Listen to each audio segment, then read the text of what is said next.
The house is clean. That is the part nobody can explain. The kitchen is done, the washing is on, the floor is clear, and the person who did most of it is standing in the middle of a finished room, quietly furious.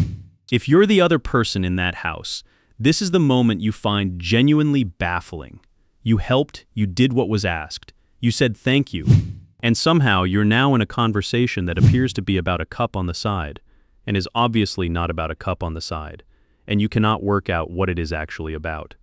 If you're the person who is angry, you know it is not the cup. You also know that if you say what it is really about, the sentence that comes out will sound small and petty and slightly unhinged, so mostly you say nothing, and the anger sits there with nowhere to go. I want to take this apart carefully, because there are two separate things happening here, and almost every argument about housework fails, because the couple is trying to resolve both of them at once with a single list. One of those two things is a bias that both people have in equal measure, and it makes the argument unwinnable by design. The other is a genuinely uneven division of a specific kind of work, which has been measured and which is invisible to both partners, not just to the one who is not doing it, to the one who is doing it as well. That second point is the important one, and it has a consequence that I think is the single most useful thing in this video. There is a sentence that people say in these arguments offered in complete good faith, which sounds like the most reasonable thing in the world, and which actually makes the problem worse. I will come back to it, because once you can see why, the whole argument changes shape. Start with the bias, because it is the simpler of the two, and it clears the ground. In 1979, Michael Ross and Fiore Sicoli published a paper in the Journal of Personality and Social Psychology reporting 5 experiments. They studied discussion groups, basketball teams, laboratory groups, and married couples. The couples study is the one that matters here. They asked husbands and wives, separately, to estimate what proportion of various household activities they personally were responsible for: cleaning, planning social events, handling finances, and several others. Then they added each couple's 2 answers together. The totals came out above 100%. Both people were, on average, claiming more than their actual share. And it was not a competition, because the pair were answering separately, and it held across the different activities. Now, the reason for this is the part that makes it forgivable, and it is not that people are liars. Ross and Sicoli's explanation was about memory. Your own contributions are more available to you. You were present for every single thing you did. You remember standing at the sink. You remember the specific evening you sorted the paperwork. Your partner's contributions have to be either observed while they happen or inferred afterwards, and most of them happen while you are in another room, so each person is working from a fuller record of their own effort than of the other person's. Not because they are keeping score dishonestly, but because that is how memory is built, which means something important for the argument in the kitchen. If the two of you sit down and each list what you do, both lists will be accurate. Both will feel complete, and they will not reconcile. They cannot. You are each reading from a record that overweights yourself, and no amount of going through it item by item fixes that. Because the missing items are missing precisely because you were not there for them. That is why these arguments end in exhaustion rather than agreement. Now, if that were the whole explanation, this would be a fairly tidy video. 2 people, 1 shared bias. Everyone calm down. It is not the whole explanation. And I think videos that stop there do real damage because they take something that is genuinely uneven and file it under a misunderstanding. So here's the second thing. In 2019, the sociologist Alison Daminger published a study in the American Sociological Review called The Cognitive Dimension of Household Labor. Her starting point was that we have all been defining housework wrongly. When researchers measure the division of household labor, they mostly measure physical tasks: cooking, cleaning, shopping, things you can watch someone do and count. Daminger argued that a large amount of household work is not physical at all, and had been getting mentioned in passing and then ignored. She conducted 70 in-depth interviews with members of 35 couples, and from that data she identified a distinct dimension of housework, which she called cognitive labor. And she broke it into 4 components, which is the part that makes this so much clearer than the usual conversation about it. The first is anticipating, noticing that a need is going to exist before it exists. There will be no bread on Thursday. That coat will not fit by winter. The dentist appointment has to be booked now to happen in 3 weeks. The second is identifying options, working out the possible ways of meeting that need. Which shop, which brand, which weekend, which of the 4 available solutions is actually workable given everything else. The third is deciding, choosing between the options. And the fourth is monitoring, checking whether the thing actually happened, following up. holding the open question until it closes. Now look at what she found about how those four are distributed. Women in the study did more cognitive labor overall, but it was not spread evenly across the four components. And this is the detail that gets left out of almost every popular version of this research. Male and female participation in decision-making was roughly equal.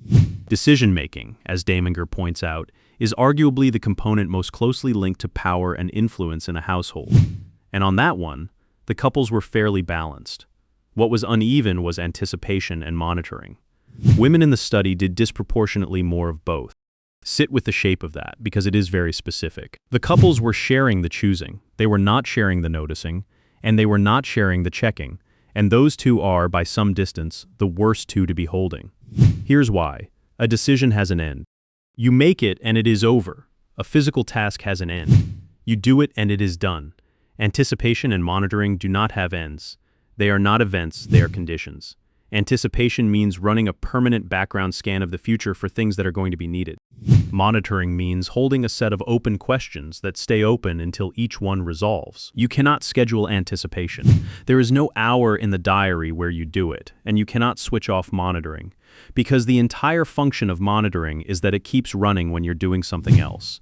That is what it is for. Which brings us to the moment we started with, and finally explains it. Why is she angry when the house is clean? Because the physical work finished, and the cognitive work did not. She has finished the kitchen is done. And the background scan is still running, because it does not stop when the dishes are dry. There is still the thing on Thursday, and the form that has not come back, and the fact that the shoes are getting tight, and the appointment that needs moving.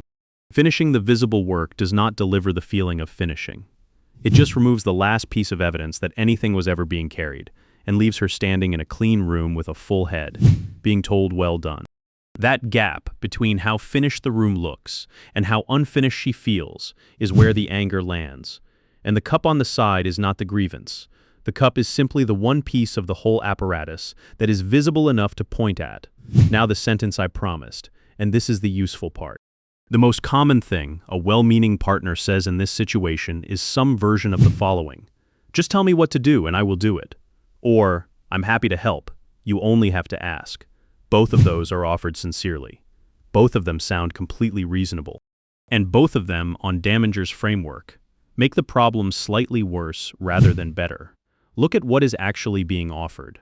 The offer is to take on execution, which is the physical component.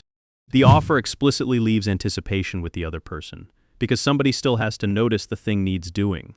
It leaves identifying options with them because somebody has to work out what the actual solution is. And it leaves monitoring with them because now they also have to check whether the delegated thing got done. So the person receiving that offer has just been given a small amount of physical relief in exchange for an additional supervisory task. That is why the offer sometimes produces a reaction that seems wildly out of proportion to a kind gesture. It is not ingratitude. The offer confirms the arrangement. It says, in effect, you remain the person who runs this, and I will be available as labor. And here's the genuinely difficult part, which is the reason this is nobody's fault in the simple sense.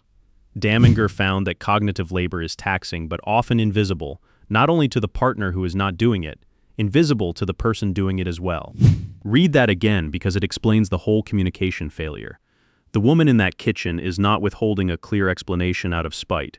In many cases, she does not have one.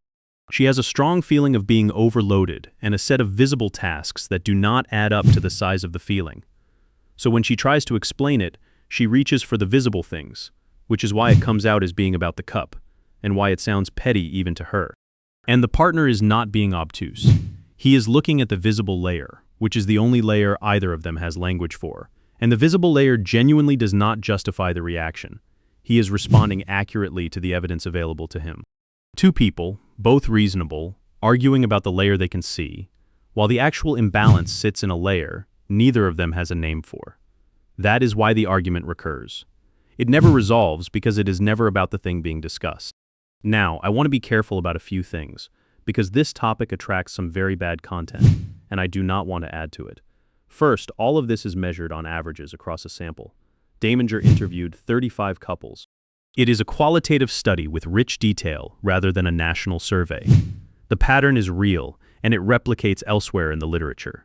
But it describes a tendency, not a law about your house. Second, Plenty of households run the other way.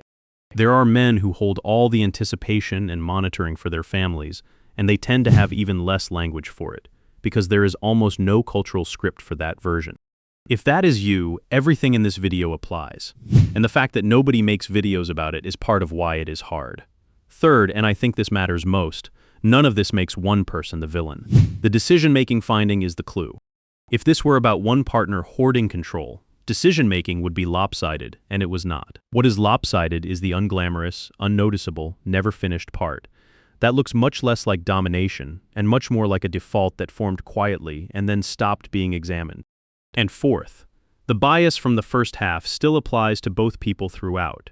She is probably overestimating her share of the physical work. So is he. Both things can be true at once, which is exactly why the list-comparing approach fails. So what actually helps? 3 things follow from the research, and none of them is a chore chart. The first is that the unit of transfer has to be a domain, not a task. Taking out the bins is a task. Being the person responsible for the bins is a domain. The difference is that a domain includes the anticipation, the options, the decision, and the monitoring. It means nobody has to remember to remind you, and nobody is checking whether it happened, because the whole thing is actually moved rather than being lent out. The test is simple. If the other person still has to hold it in their head, it did not transfer. It got borrowed, and that transfer is genuinely harder than it sounds in both directions. The person taking a domain has to accept that they will do it differently, and probably worse for a while. The person giving it up has to accept that it will be done differently, and probably worse for a while, and not monitor it, which is the actual difficulty. Handing over a domain while continuing to check it is just monitoring with extra steps. The second is naming the layer. The reason both people keep arguing about the cup is that the cup is the only thing either of them has vocabulary for. Simply having the words anticipation and monitoring available changes what can be discussed. It gives the feeling a shape, which means it can be pointed at rather than gestured toward. You do not need to convince anyone of anything. You need a name for the layer, because you cannot negotiate over something that neither party can articulate. The third comes from Ross and Sickley, and it is the one that keeps this from turning into a prosecution. You both overestimate, which means comparing lists is not a route to a fair settlement. The productive conversation is not who does more. That question has no accessible answer, and both of you are equipped with biased evidence. The productive question is narrower. Who is holding the open items? Not who did the most washing up this week, but who is carrying the list, who notices when something is running out, and who checks that the delegated thing happened. That question has an answer. Both people usually know it immediately, and it does not require anyone to concede that they do less. And if this has been running for years, if it has hardened into contempt on either side, that is worth taking to a couples therapist rather than trying to fix from a video. Not because the imbalance is not real, but because by that stage the housework is carrying a great deal that is no longer about housework, and that needs a different kind of help. Here's the reframe worth carrying out of this. The anger in the clean kitchen looks irrational. And it looks irrational to almost everybody, including sometimes the person feeling it. Nothing bad happened. Everything got done. She was even thanked. What actually happened is that a person finished all of the work that anybody could see and none of the work that nobody could see, and then received congratulations calibrated entirely to the visible half. The dishes were the smallest part of it. The dishes were the part that had an ending. What she was carrying, and what she is still carrying while standing in that clean room, is the part that never gets to be finished, that cannot be pointed at, and that both of them have spent years having no words for. The house being clean does not resolve any of it. It just removes the last visible sign that anything was ever being carried at all. That is the cue most people miss. If you're the person in your household who notices when things are running out, leave a comment and tell me what you're currently holding in your head that nobody else knows about. Subscribe to Psychology Q, and I will keep showing you the signals hiding in plain sight.